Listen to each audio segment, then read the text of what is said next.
Man, I am just pumping out the content in a rapid fashion to the point where I don't think that I do anything else. I think most of my life is now relegated to making videos and audio things for this little channel experiment here. Bottoms up. The title of this video, why I don't entirely hate Bohemian Rhapsody. I want you to extend this to, and this, you know what, here's the thing. I am unsure if Bohemian Rhapsody is technically labeled under a biopic, it's definitely not a documentary, or if it's just a film that is based off subject matter. Because both of those exist. All of those exist. I couldn't be bothered to look it up. So, we're just flying off the seat of the pants right now. But the reason why I don't hate Bohemian Rhapsody, because a lot of people say it's not historically accurate, which is true. There are events and things that are covered in Bohemian Rhapsody that don't... oh, look at that. Look at that. A little bit of a better angle. A little bit more of the top down. There's my boy John Bernthal right there. Punisher 2 video coming sometime this week. Have some thick thoughts on the season. But with Bohemian Rhapsody, the reason why I didn't hate it is because it didn't label itself as a biopic or something that was historically accurate. So when it takes creative liberties in terms of possibly taking events that happened in real life and then mixing them up a little, taking some grays and the black and whites, I don't hate that because it's not claiming it's, you know, a 100% truthful film. It's claiming that it's a movie. And because of that, I'm not upset where there's historical inaccuracies. One of the biggest ones that a lot of people noticed is that the main point of contention in Bohemian Rhapsody is when Freddie Mercury breaks off into a solo career. He sends out the albums, then he gets these deals, and the other members of the band Queen, are upset with him because they're like, look, man, we're a family. Why would you do this? You know, we have this bond. We make the songs together, not alone. And that served for a good point of drama in the story of Bohemian Rhapsody, but the real-life occurrence of what happened is that when Freddie Mercury released his solo album, two other members of the band had already released their solo albums. So it's not like it was a new concept to Queen to have the members inside the band and go off and do their own things. It's like the Wu-Tang Clan. They're doing their own stuff while they're doing stuff together. It's not that big of a deal.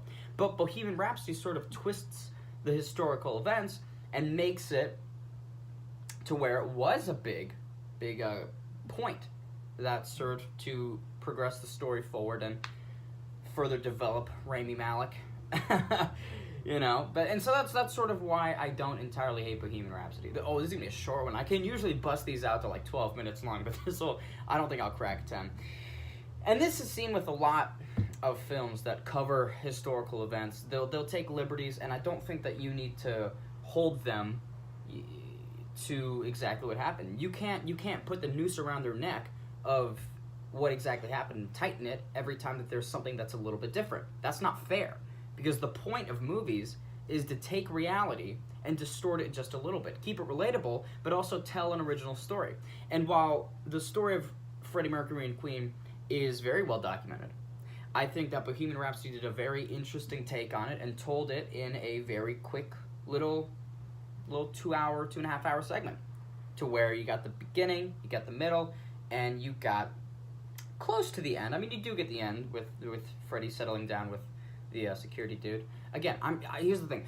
The only reason I'm making this video is because I was discussing with Marco, and he was very upset by Bohemian Rhapsody, and he was perturbed of the creative liberties that...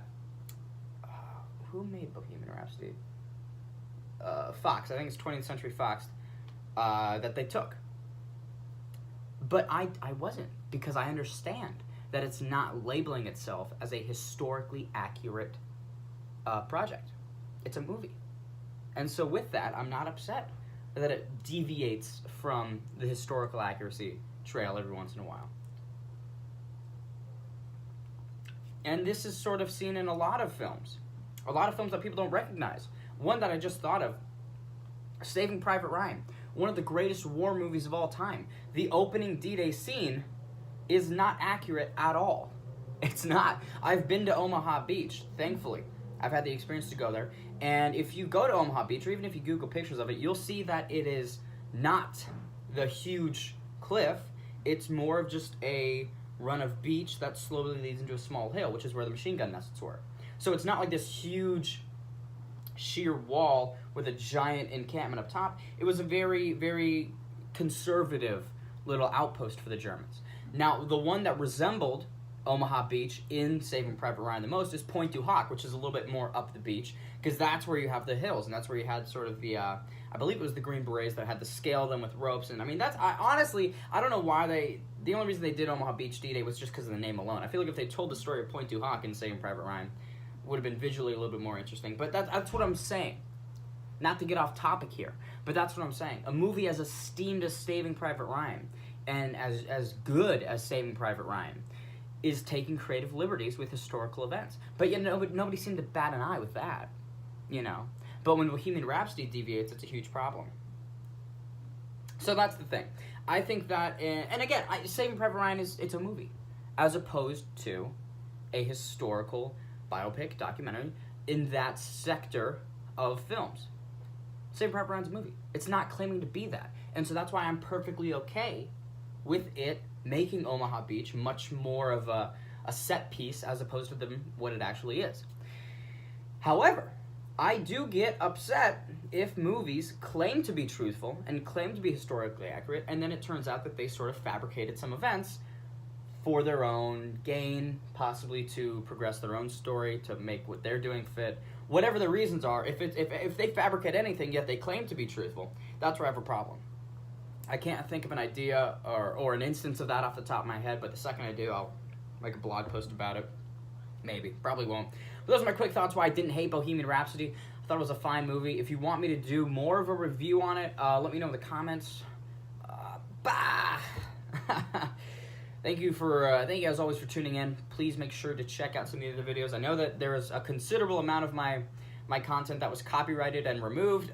I'm currently fighting that. I just got a couple claims disputed earlier today, so that was some of the Butterfly Effect episodes are back up and rocking and rolling. And so if you feel inclined to, go check those out, spread some love. Be sure to hop onto the Instagram, the social media, or Facebook, even the podcast, which this will be up later today on. And as always, ladies and gents, thank you so much for tuning in. I'll catch you cats later.